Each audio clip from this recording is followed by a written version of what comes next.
It was the kind of afternoon Oxford wears best, rain feathering down the gutters, pooling in the uneven cobbles, a city shrinking into its own collar. I'd been at home with a Rioja that had promised much on the label and, for once, delivered more in the glass. The Times crossword lay splayed before me, the ink beginning to blur where a careless hand had met the damp ring from my glass. Cradle's echo, 5 letters. It lingered like a faint itch in the mind. I had no reason to be at the King's Arms that evening, other than the weather's knack for making my rooms feel smaller than they were. It was there, somewhere between the second and third pint, that I overheard Harding, the bookseller from the High, holding forth to anyone within earshot. His voice had the slightly theatrical cadence of a man unaccustomed to an audience but determined to keep it. He had been walking down Canning Lane in the rain when he swore he heard a baby laughing from the upper floor of the abandoned Georgian house at the corner. It was not just a laugh, he insisted, but the kind that comes in little fits, sudden, unguarded. A sound of pleasure, not distress. He had stopped, half expecting to see a curtain stir, but the windows were blind with dust. The place, everyone knew, had been empty for years. Harding's tale met with the kind of indulgent skepticism the English reserve for anything outside their own experience. Someone muttered about foxes, another about the wind in the chimneys. I might have let it pass, and did until the following morning.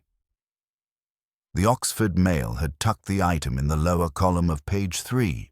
Woman found dead in Canning Lane house. No name yet, no details beyond the bare fact of it. The rain that morning seemed colder, sharper, as if it had been filtered through the stone of the Bodleian itself. I had no formal summons. It was Lewis who rang. A body, he said, in the same house. His voice had that slight hesitation, the one he used when the facts he had were insufficient but troubling. I looked at the Rioja, still half a bottle left, and felt the quiet resistance of a man being called away from a rare, private hour. The walk through Oxford to the station took me past the familiar markers of my professional life. A second-hand bookshop with its damp smell of foxed pages, the covered market where the butchers stood idle, hands deep in pockets, the library windows clouded with condensation, shapes moving dimly behind them. Every place seemed to be holding its breath. At the corner of Canning Lane, the house stood apart from its neighbors, as though it had been left behind in a slow retreat. The rain had painted its bricks a darker shade of memory. Lewis was waiting under the eaves, his hair plastered to his head. Inside, the air was heavy with the scent of long neglect. Dust, plaster, something faintly metallic. Floorboards creaked as if protesting the intrusion.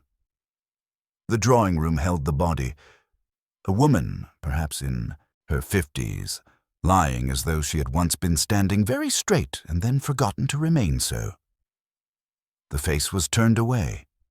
I noticed, on the mantelpiece, a silver rattle, unblemished, untouched by the dust that lay over everything else.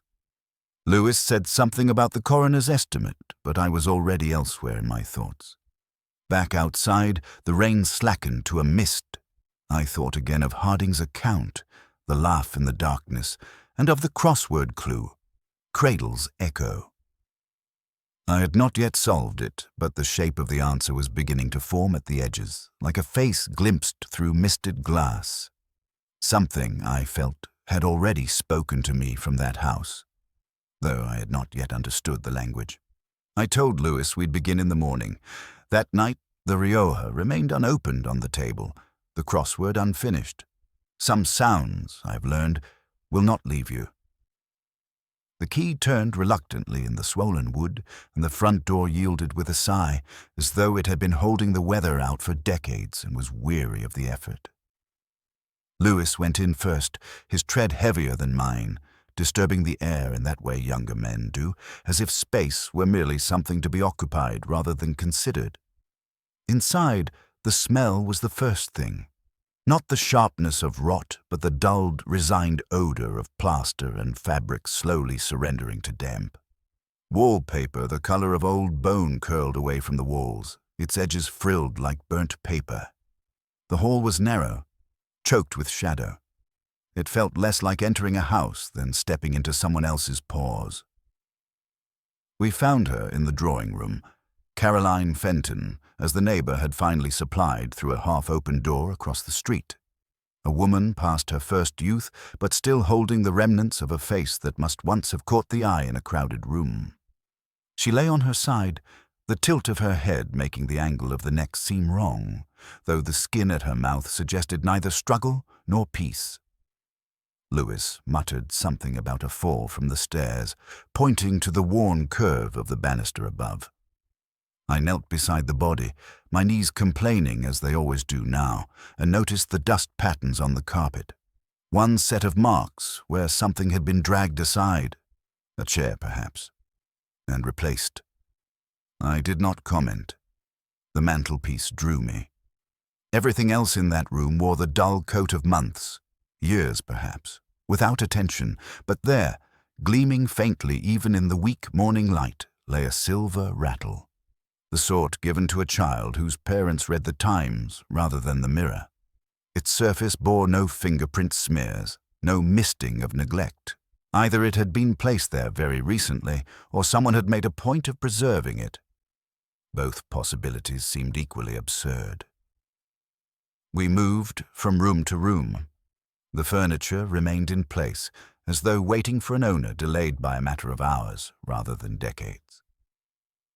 A music stand in one corner still held a brittle sheet of Schubert, the paper foxed but the ink stubbornly black.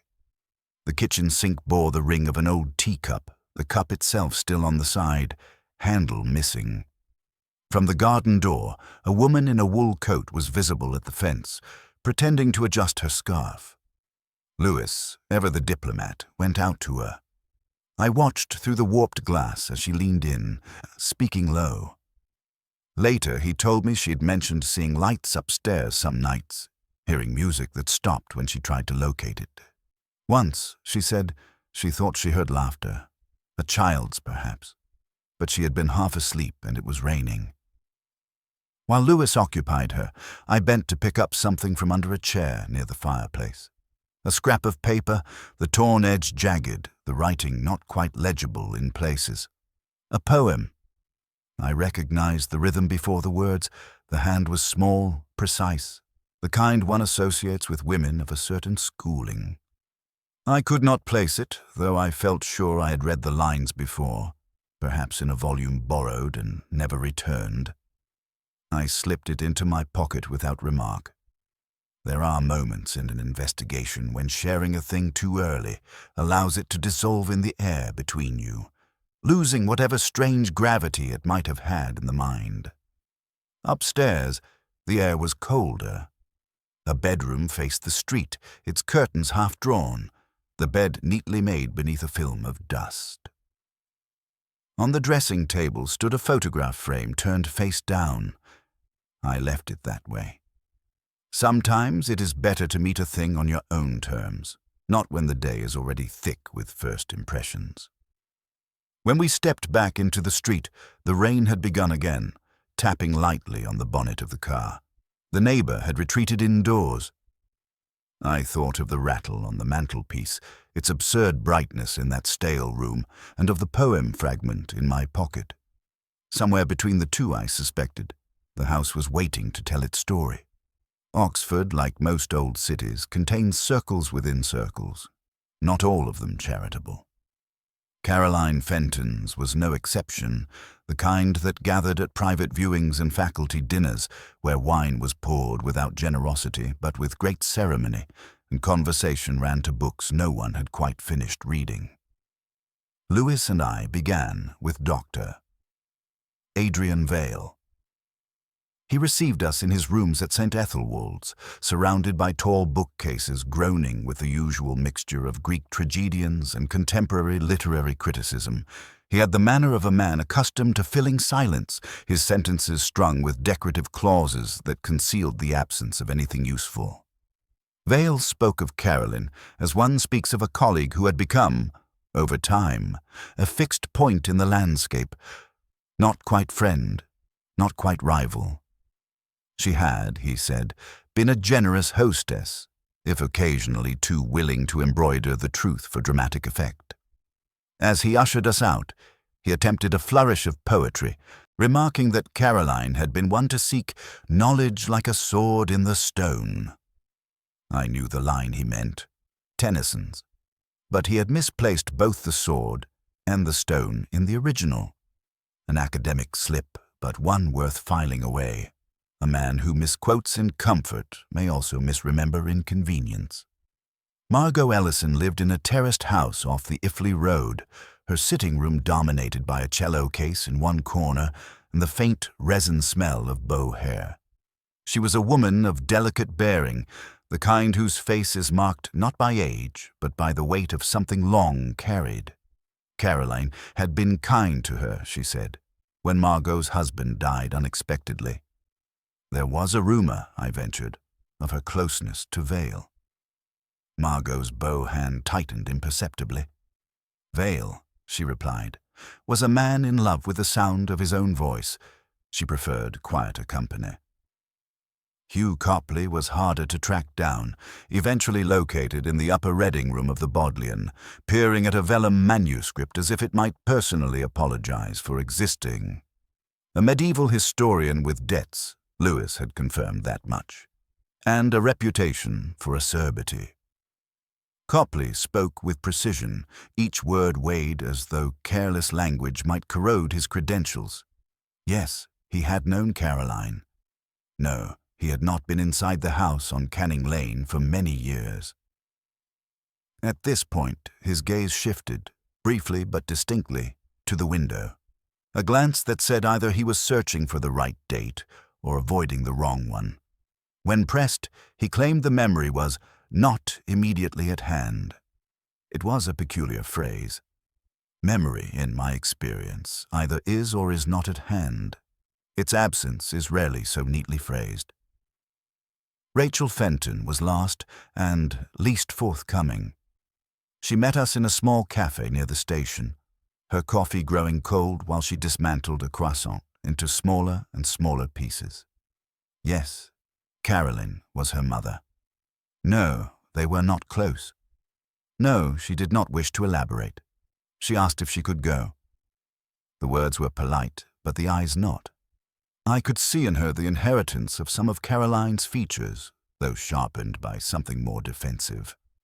There is a kind of silence people build like a wall, and Rachel's had been under construction for years. By evening, the day's conversations lay before me like 4 pieces from different puzzles. Vale's misquotation still troubled me, not for its academic sin, but for what it implied about the man's relationship with the truth. Margot's denial was too clean. Grief, in my experience, leaves smudges.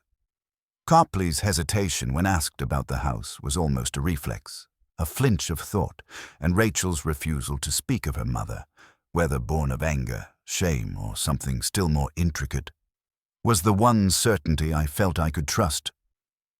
Lewis asked, over a pint at the Turf, if I thought one of them had killed her. I told him yes. But I did not say which one, because at that moment I didn't know. And, if I am honest, because I wanted them all to remain possible a little longer. Lewis arrived late that morning with the expression of a man who had been turning something over in his mind and finding the edges sharper each time. He waited until we were seated in Caroline Fenton's study before producing the file. The room itself was a small annex at the back of the house, lined with books that smelt faintly of mildew and dusted at a level that suggested habit rather than care. A typewriter sat on the desk beneath a green-shaded lamp, its ribbon half-wound and brittle. Lewis laid the papers flat, smoothing them with the side of his hand. Caroline had altered her will 3 months before her death. The original had been unremarkable.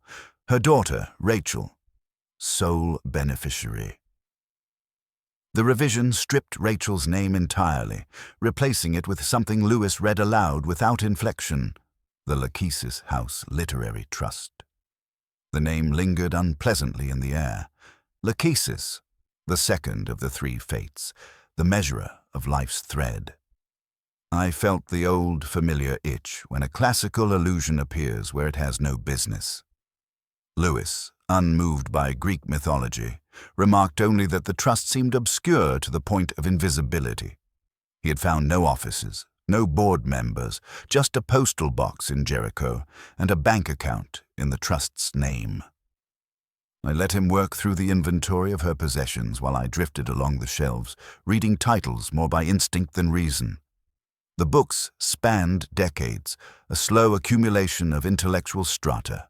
Romantic poetry, biographies of composers, the occasional textbook on child psychology. One volume, a slim history of Oxford's May Day celebrations, was wedged at an angle as though hastily replaced. Inside it, pressed between the pages, was a photograph. Sepia, the corner soft, the gloss dulled by time. May Day, circa 1974. Magdalen Tower blurred in the background, the crowd spilling across the high. The young Caroline was there, not centered but caught in the frame's edge, turning towards someone unseen. Her hair fell loose to her shoulders, and there was a brightness to her expression I had not encountered in death. Beside her, a pram. The hood was up. The baby's face turned just enough to be hidden from the camera. I kept the photograph in my hand longer than necessary. May Day mornings had always struck me as a curious mixture of renewal and regret. The music drifting down from the tower, the air still chilled from the night before, the faces turned upwards to something they half believed in. What had been in that pram, and why did I feel the same quiet resistance in myself as when first I'd seen the silver rattle? Lewis noticed the photograph and asked if it meant anything. I told him not yet, which was true. But I had the uneasy sense that the answer would find me whether I looked for it or not. Returning to the will, I traced the handwriting in the margins. Caroline's own notes, firm and deliberate. No hesitation in removing Rachel's name, no qualifying clauses. Whatever had passed between them was final enough to be recorded in legal ink. That, or she had reason to believe Rachel would be otherwise provided for. We left the study with little more than we had entered, save the knowledge that Caroline had chosen an anonymous trust over her only child, and that 40 years earlier she had been a young woman with a pram on May Day morning. These facts, unrelated at first glance, were beginning to collect in my mind like small stones in a pocket, their weight not yet bothersome, but noticeable. As we stepped into the street, the wind had shifted, carrying the smell of rain from the south. Lachesis, the measurer of life's thread. I found myself wondering not how Caroline's thread had been cut, but when she had first begun to measure it herself. It is a professional hazard, and a private pleasure, to feel the first shape of a theory coalesce in the mind, to sense the scattered pieces incline towards each other as though drawn by some quiet magnetism. For 2 days I had been nursing such a shape, and it was almost elegant. The Lachesis House Trust, obscure, unstaffed, with a postal box as its only address, seemed a perfect facade. The more I considered it, the more I saw the outlines of a scheme. Forged documents lodged in dusty files, a signature or two copied from letters now long burned, and beneath it all, Professor Hugh Copley's debts pressing against his better judgment. Caroline, perhaps having stumbled across the truth in the course of her literary interests, had found herself holding something sharper than she realized. She had altered her will, intending to confront Copley or expose him, and he had silenced her before she could. It fitted neatly. Too neatly. In my experience, a theory that closes upon itself with such satisfying finality rarely survives contact with the world beyond the mind. But I allowed myself the indulgence.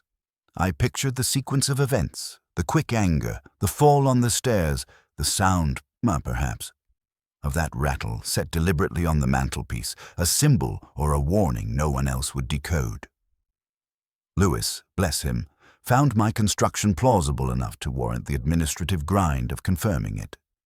He applied for the necessary warrants, spoke to bank managers with the politeness I have never mastered, and returned 3 days later with a thin folder that might as well have been an epitaph to my theory.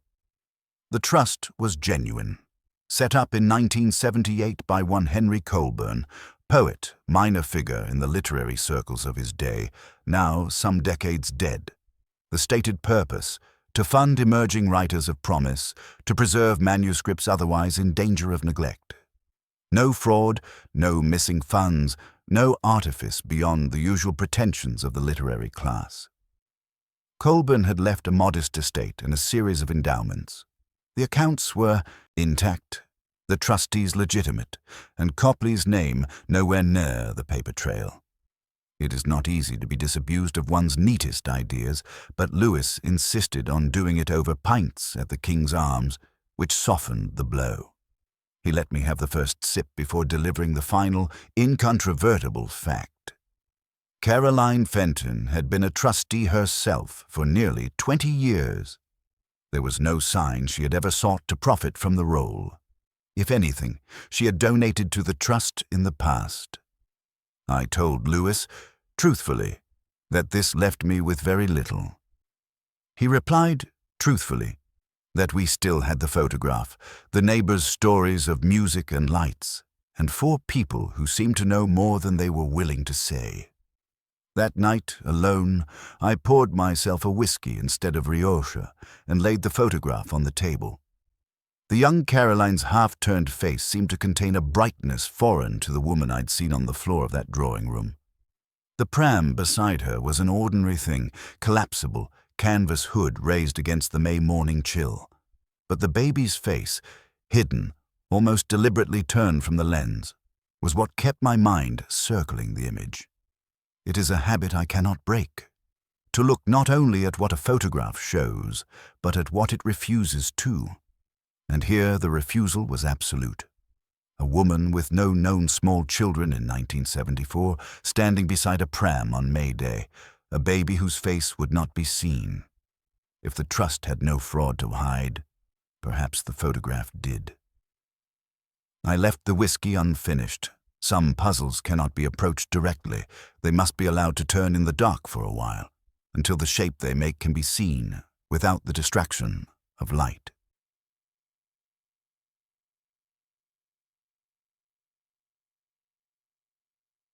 Do you want me to proceed into Chapter 6, the letter in the library? 700 words, in the same restrained first-person Morse voice. The Bodleian has its own kind of hush.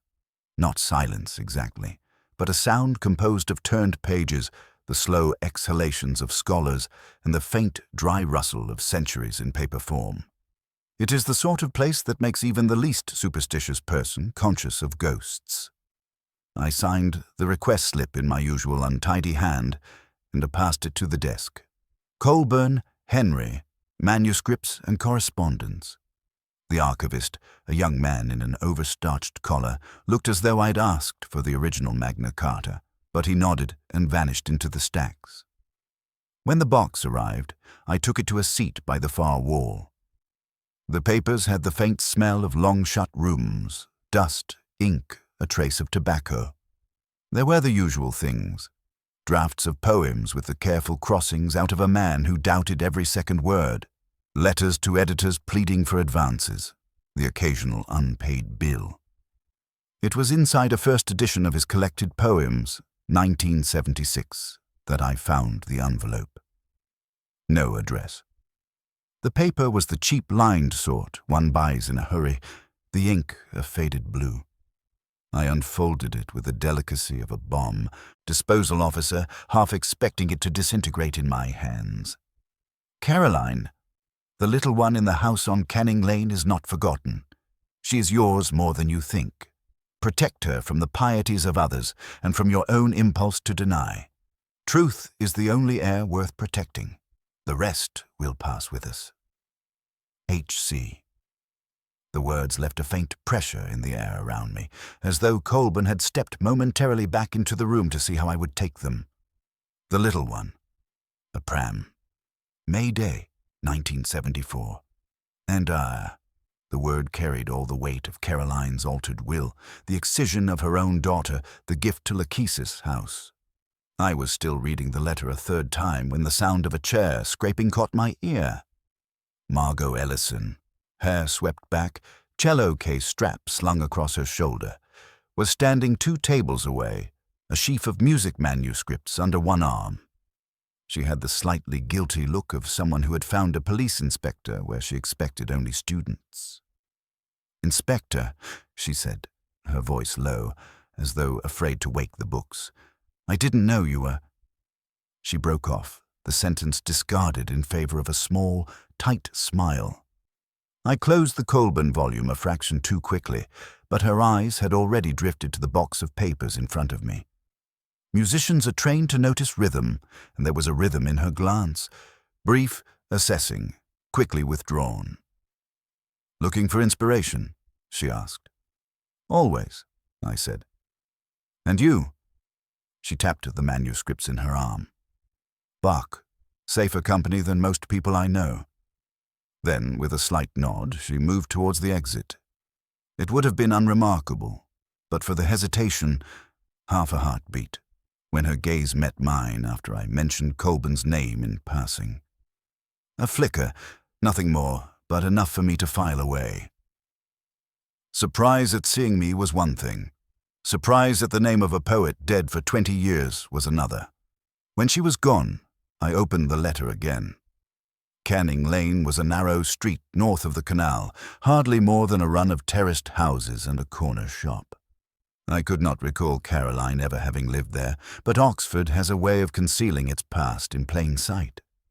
I copied the letter by hand before returning it to its makeshift hiding place in Colburn's poems. For the moment, I wanted its existence to remain unremarked. There is an advantage in knowing something your subjects do not realize you know.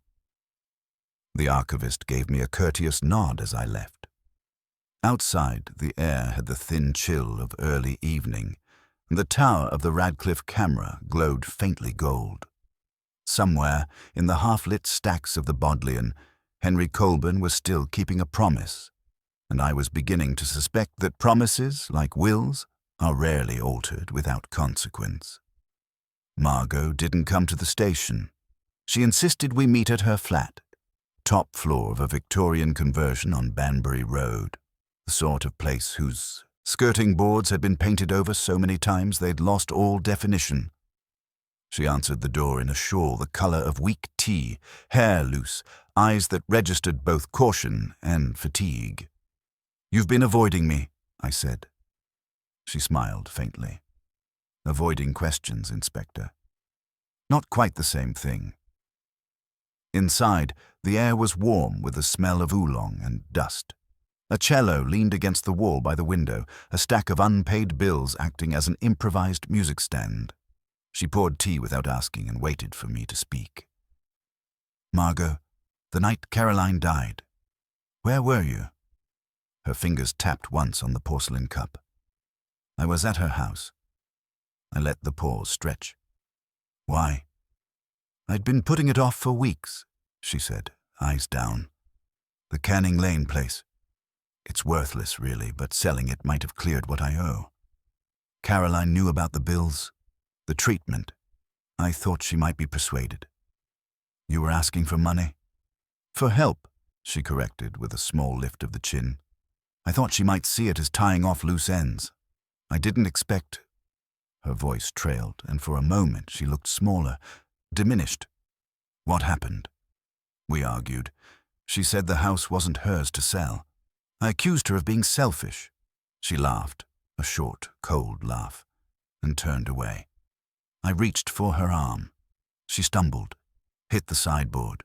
It wasn't hard, not really, but she went down. I panicked. When I realized she was gone, I made it look as if she'd simply fallen asleep in the chair. I didn't want the police thinking that you'd killed her. I finished. She didn't answer. It fitted at first. A desperate woman, a quarrel over money, a sudden death tidied into something natural. Neat as crimes go, if crimes can be neat. And Margot's eyes, though damp at the edges, held a steadiness that suggested she'd made peace with the confession. Later, in the coroner's office, the smell of disinfectant undercut by something metallic, I laid out what she'd told me. The coroner, a man with the perpetually amused expression of one who has seen too much, listened without comment until I'd finished. "Plausible," he said, "except for the time of death. How wrong am I? Hours, at least 4 before your cellist friend claims to have arrived. The injury, a subdural hematoma from a blow to the temple, occurred well before she set foot in that room. She may have found the body, but she didn't cause it." The theory collapsed in my head like a badly built stage set, leaving the bare boards of fact beneath. I thanked him, though the word came out with the dryness of chalk. Walking back along the High, the city felt suddenly altered. The stone colleges watchful, the bells of St. Mary's marking time I hadn't kept. Margot had lied, but not in the way I thought. She'd given me a false confession, and false confessions are as instructive as the truth, if you know how to read them. In the Randolph bar that evening, Lewis arrived late and found me staring at a half-drunk pint. "Something wrong with it, sir?" he asked. "Only the taste of wasted effort." I told him briefly about the timing. He frowned. "So if she didn't kill her, then either she's protecting someone," I said, "or she's hiding something else entirely." "And the house?" I shook my head. "The house is still at the center of it. Canning Lane, a baby in a pram, a will that cuts out the obvious heir, and somewhere in the middle, Henry Colburn whispering from his grave." Lewis gave me the look he reserves for moments when I drift into the poetic. I drained the pint, tasting nothing at all. The scrap of paper had been sitting on my desk for days, anchored beneath the empty pint glass I'd brought home from the pub, as though ale residue could keep meaning from evaporating. It was just 4 lines, untitled, in Colburn's familiar hand, though never published in any collection. I'd skimmed it 6 times without seeing past the obvious. A meditation on winter light through a nursery window. Pleasant enough, but hardly the sort of thing to accompany a body. That night, too late for coffee, too early for sleep. I took it up again. A draft hissed through the sash frame, rustling the paper so it almost seemed to whisper. My eyes tracked the lines, then snagged. The spacing. Colburn's hand was neat, almost calligraphic, yet here and there a gap stretched wider than it ought. Not so wide as to jar, just enough to plant unease in the back of the mind. First in the first line, then the second, and so on. I reached for a pencil and began noting the first letter after each odd space. At first it produced a mess, the beginning of words, abrupt consonants. But by the third pass, shifting which gaps I counted, a shape emerged. Rachelssoni, said it aloud. Rachel's son. The words sat in the room like an unexpected guest. I leaned back, the chair protesting, and let the connections spool out. Rachel, Caroline's younger sister, dead in 1974 after what the papers had politely called a brief illness. She'd been unmarried, living abroad for a year before her death. The funeral notices had been brisk, almost perfunctory. And the baby I'd been circling in every theory, the one in the pram from that old photograph. Not Caroline's, perhaps, but Rachel's. Raised quietly by her elder sister to avoid the stink of scandal. No adoption records, no guardianship papers. Just a child who belonged to Caroline from the moment she stepped off the train. I went to the bookshelf and pulled Colburn's collected works, thumbing through the annotated pages I'd already seen in the Bodleian. His letters to Caroline were always formal, courtly, except for that one in the library, speaking of the little one as though protecting him were an act of holy duty. If the trust was genuine, as the audit had proved, then perhaps it wasn't meant for Caroline at all. Perhaps Colburn had set it up for the boy, Rachel's son, with Caroline as the careful steward. A new question wormed its way in. Where was he now? I thought of the laughter in the Canning Lane house. Lewis had said it sounded wrong, like it was coming off a telly. At the time, I'd filed that under background noise. Now, I pictured it as bait. A looped recording, just loud enough to drift into the street, a sound designed to draw Caroline, or someone else, to the door. Someone who knew the truth might have been lured in exactly that way. I spread the photographs across the desk. The pram in the garden, Carolyn at 27, Colburn with his poet's scowl. In the far corner of one print, blurred and almost lost in shadow, was the edge of a child's shoe. Too small for Caroline, too new for a charity shop find. A cold certainty began to settle. Whoever had staged the scene at Canning Lane knew the history. The child, the trust, the carefully buried link between Rachel and the boy she left behind. And now they were shaking it loose. At 1:30 I rang Lewis. He answered on the third grumble. "This had better be about the case, sir." "It is. Find me everything we've got on Rachel Ellison, friends, employers, the lot, and track down parish records from 74. Christenings, naming ceremonies, anything." He yawned audibly. "And if I find her son?" "Then," I said, "we ask him why someone is still playing his mother's lullabies." The line clicked dead, leaving me with the whisper of the draft and Colburn's paper between my fingers, the gaps in the ink now as wide as the years they'd been meant to conceal. The Cherwell flows through Oxford with a gentle patience, bending around willows that drip their fingers into the water, as if reluctant to disturb its slow course. I met Rachel by the old stone bridge, where the river's voice mingled with the city's distant hum. The sky was low and grey, the kind that presses down without quite falling. She arrived quietly, the same guarded expression I'd seen in the cafe, though now edged with a brittle weariness. We walked along the towpath, the gravel crunching underfoot, and I let the silence stretch, as one does when words feel more like trespass than communication. Finally, I spoke obliquely, as if testing the air for its truth before fully entering. I mentioned the photograph, the May Day crowd, the pram beside Caroline, and the trust she had established. The name Lachesis, I said, carrying the weight of the ancient fate who measured life's thread. "You must know," I said, "that inheritance law would have given any child of yours a claim to that estate, regardless of a will's wishes, especially one hidden so carefully." She stopped, turning her gaze to the river where the water blurred reflections into something mutable and fragile. Her voice was low. "There was a child. My child." The admission hung between us, fragile as the ripples at our feet. "He was adopted," she continued, "when I was still young. The circumstances, well, you can imagine how things were then. Scandal would have been ruin." I nodded, though my mind was already racing ahead. "Have you seen him since?" Her eyes tightened, a shadow crossing the line of her mouth. "I only recently learned who he is." The name came then, tentative but clear. Adrian Vale. I did not speak for a moment. The pieces I'd been tracing, the faded trust, the pram in the photograph, the letter from Colburn, all suddenly fell into a new, sharper focus. Vale, the man with the misquoted poetry and the fading career, was not just another suspect but the missing link in a family neither had acknowledged. "Did you tell him?" I asked finally. "No," she said, "not yet." "He went to the house, didn't he?" "To Canning Lane."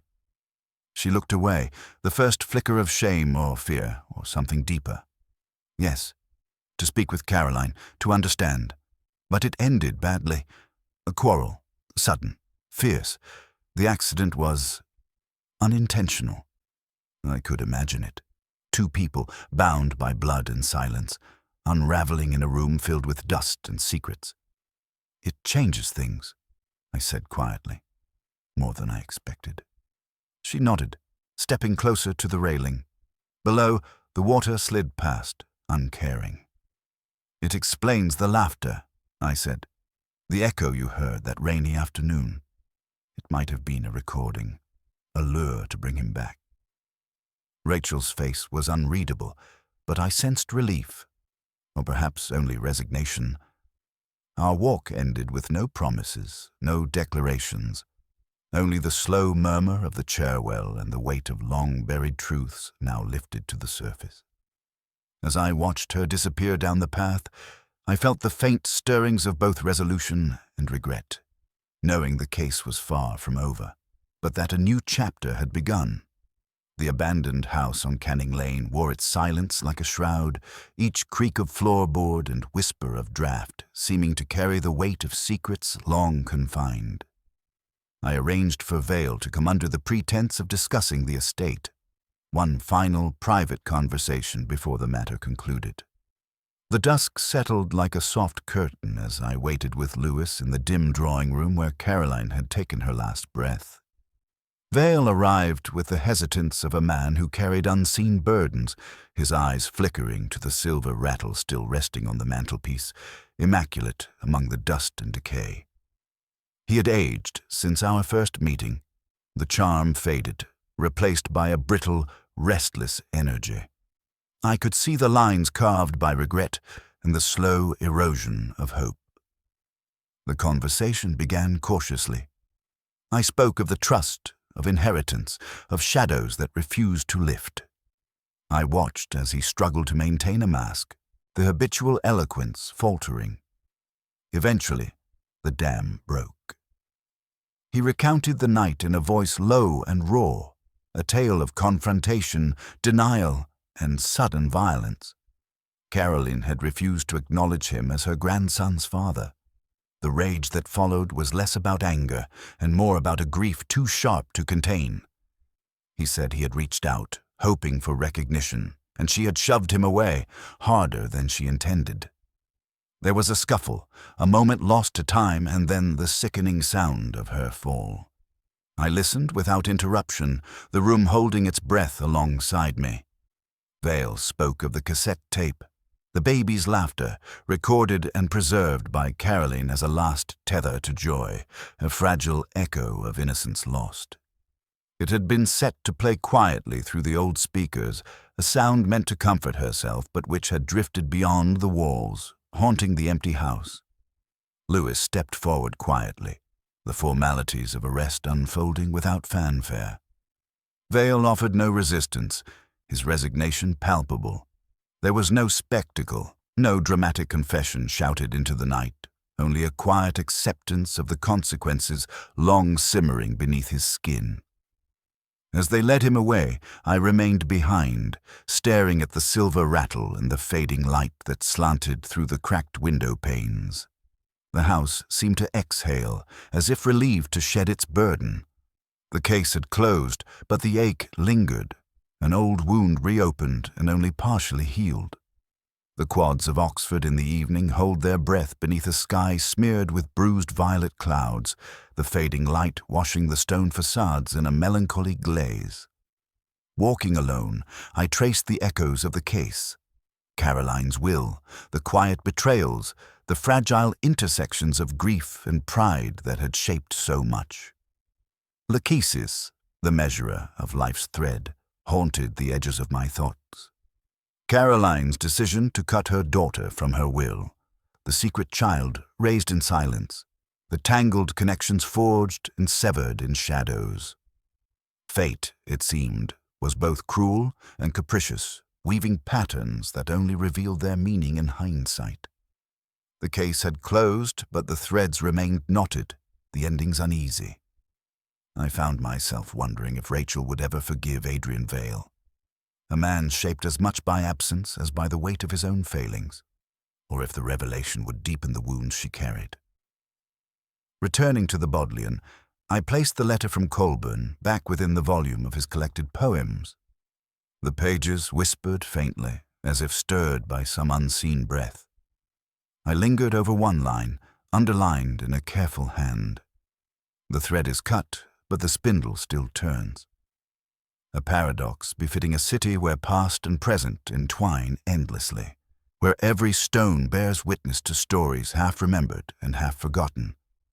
As I stepped back into the drizzle, the smell of damp paper and wet stone clinging to the air, I felt the ache that comes from knowing that some truths offer no relief, only a sharper understanding of loss.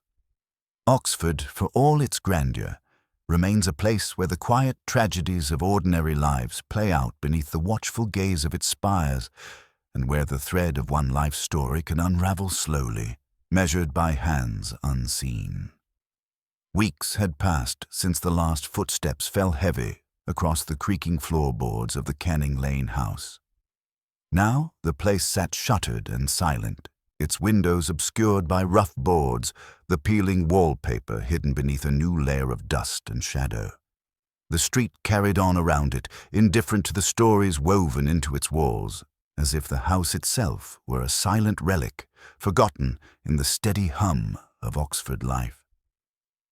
I passed by one evening, the air thick with mist curling low over the cobbles, the chill pressing through my coat like a whispered warning. The lamps along the street cast pools of orange light, fragmented by the rising fog. The house loomed at the corner, dark and still, an absence in the fabric of the city. For a moment, brief and fleeting like a trick of the fog or the half-remembered pulse of memory, I thought I heard it. A child's giggle, clear, bright and impossible. It echoed softly from the sealed rooms, rising and falling with the sighing wind. I stopped, muscles taut, eyes fixed on the boarded windows as if expecting the sound to speak again. But the street remained still.